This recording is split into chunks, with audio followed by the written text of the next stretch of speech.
Kerala high court ने हालिया एक मामले में कहा है कि सीआरपीसी की धारा 438(4) एक नाबालिग लड़की से बलात्कार के आरोपी को अग्रिम जमानत देने पर पूर्ण रोक नहीं लगाती है, जब तक कि आरोपी की गिरफ्तारी को उचित ठहराने वाली कोई प्रथम दृष्टया सामग्री नहीं मौजूद होती। धारा 438(4) 12 या 16 वर्ष से कम उम्र की नाबालिग महिला से जुड़े बलात्कार या सामूहिक बलात्कार से संबंधित विशिष्ट अपराधों की गिरफ्तारी से पहले जमानत देने पर रोक लगाती है, जैसा कि आईपीसी की धारा 376(3), 376(a)(b), 376(d)(a), 376(d)(b) में उल्लिखित है। जस्टिस कौसर एडप्पा गत ने स्वीकार किया कि कुछ अपराधों की गंभीरता गिरफ्तारी पूर्व जमानत के बहिष्कार को उचित ठहराती है, लेकिन उन्होंने इस बात पर भी जोर दिया कि स्पष्ट रूप से झूठे या प्रेरित मामलों में ये बहिष्कार लागू नहीं होना चाहिए। कोर्ट ने कहा, यदि सीआरपीसी की धारा 438(4) में निहित गिरफ्तारी पूर्व जमानत के प्रावधान के बहिष्कार को पूर्ण माना जाता है, तो उन निर्दोष व्यक्तियों को कोई सुरक्षा उपलब्ध नहीं होगी जिनके खिलाफ झूठे और प्रेरित आरोप लगाए गए हैं। निर्दोषों की रक्षा करना भी उतना ही महत्वपूर्ण है जितना अपराधी को दोषी ठहराना। आपराधिक न्याय प्रणाली को दोषियों को दंडित करने और निर्दोषों की रक्षा करने के बीच संतुलन बनाने की जरूरत है। इस प्रकार किसी भी उचित व्याख्या से बहिष्करण खंड को तब लागू नहीं किया जा सकता जब कोई मामला न बनता हो या आरोप स्पष्ट रूप से झूठे हों। संविधान के आर्टिकल 21 के तहत गारंटीकृत जीवन और आज़ादी के मौलिक अधिकार की रक्षा के लिए बहिष्कार को वास्तविक मामलों तक सीमित करना जरूरी है। अदालत के समक्ष 2 जमानत याचिकाओं में याचिकाकर्ताओं पर अपनी ही नाबालिग बेटियों से यौन उत्पीड़न का आरोप लगाया गया था, जो कि पीड़िता की मां के द्वारा दर्ज की गई शिकायत पर आधारित था। हालांकि याचिकाकर्ताओं ने आरोपों से इनकार करते हुए तर्क दिया कि उनके खिलाफ उनकी पत्नियों ने झूठे मामले गढ़े हैं ताकि उन्हें उनके नाबालिग बच्चों की अभिरक्षा से वंचित रखा जा सके।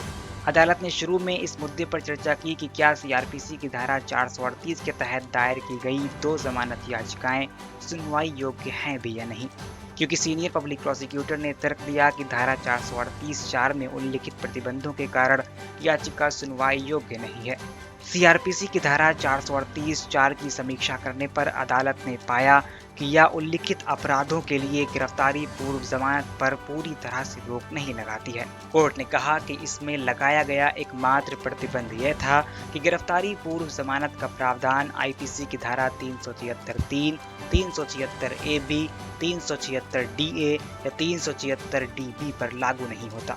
अदालत के अनुसार शब्द इन्वॉल्विंग अरेस्ट महत्वपूर्ण है और इसे सीआरपीसी की धारा 60(a) और 41 तथा आईपीसी की धारा 26 के साथ पढ़ा जाना चाहिए। कोर्ट ने सीआरपीसी की धारा 41(1)(a)(b) और 60(a) की जांच करते हुए पाया कि गिरफ्तारी केवल तभी की जा सकती है जब विश्वसनीय जानकारी हो और पुलिस अधिकारी को विश्वास हो कि अपराध किया गया था और गिरफ्तारी आवश्यक थी।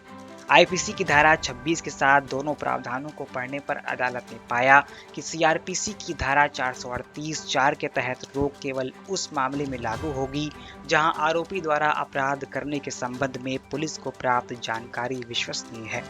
यह मानने के कारण है कि आरोपी द्वारा अपराध किया गया है। दूसरे शब्दों में, ऐसे मामलों में जहां अभियुक्त की गिरफ्तारी के लिए कोई प्रथम दृष्टया सामग्री मौजूद नहीं है, वहां धारा 438(4) की रोक लागू नहीं होती और अदालत के पास गिरफ्तारी से पहले जमानत का निर्देश देने की शक्ति है।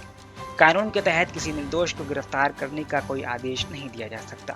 कोर्ट ने SC/ST एक्ट 1989, UAPA 1967 और टाडा 1987 जैसे कानूनों पर भी गौर किया, जिसमें कुछ अपराधों के आरोपी होने पर सीआरपीसी की धारा 438 के तहत गिरफ्तारी से पहले जमानत देने को शामिल नहीं किया गया था। कोर्ट ने पाया कि उन कानूनों में प्रावधानों की शब्दावली सीआरपीसी की धारा 438(4) से मेल खाती है। कोर्ट ने हाई कोर्ट और सुप्रीम कोर्ट के निर्णयों का हवाला देते हुए कहा कि गिरफ्तारी पूर्व जमानत पर तब विचार किया जा सकता है जब उन कानूनों के दंडात्मक प्रावधानों को लागू करने के लिए पर्याप्त सबूत मौजूद न हो। कोर्ट ने माना कि बलात्कार एक गंभीर अपराध है जो पीड़ित और समग्र रूप से समाज दोनों को प्रभावित करता है। हालांकि कोर्ट ने इस बात पर भी जोर दिया कि जहां आरोप स्पष्ट रूप से झूठे हैं, किसी निर्दोष व्यक्ति को आरोपी के रूप में लेबल नहीं किया जा सकता। कोर्ट ने घोषणा की कि सीआरपीसी की धारा 438(4) की व्याख्या गिरफ्तारी पूर्व जमानत पर पूर्ण प्रतिबंध के रूप में नहीं की जानी चाहिए। यह तभी लागू होता है जब आरोपों के समर्थन में कोई प्रथम दृष्टया मामला मौजूद हो। यदि अदालत यह पाती है कि आरोप स्पष्ट रूप से झूठे या प्रेरित हैं और अभियुक्त की गिरफ्तारी के लिए कोई प्रथम दृष्टया सबूत नहीं है, तो बहिष्करण खंड को लागू नहीं किया जा सकता। निर्णय प्रत्येक मामले की विशिष्ट परिस्थितियों पर निर्भर करता है और कोर्ट द्वारा तदनुसार लिया जाना चाहिए। मामले के विशिष्ट तथ्यों और परिस्थितियों की जांच करने के बाद अदालत ने गिरफ्तारी पूर्व जमानत के लिए पहला आवेदन खारिज कर दिया। इसके अतिरिक्त दूसरे आवेदन को सीनियर पब्लिक प्रोसिक्यूटर की दलील के आधार पर बंद कर दिया, जिन्होंने कहा कि दूसरे याचिकाकर्ता को उसके खिलाफ अपर्याप्त सबूत के कारण गिरफ्तार नहीं किया जाएगा।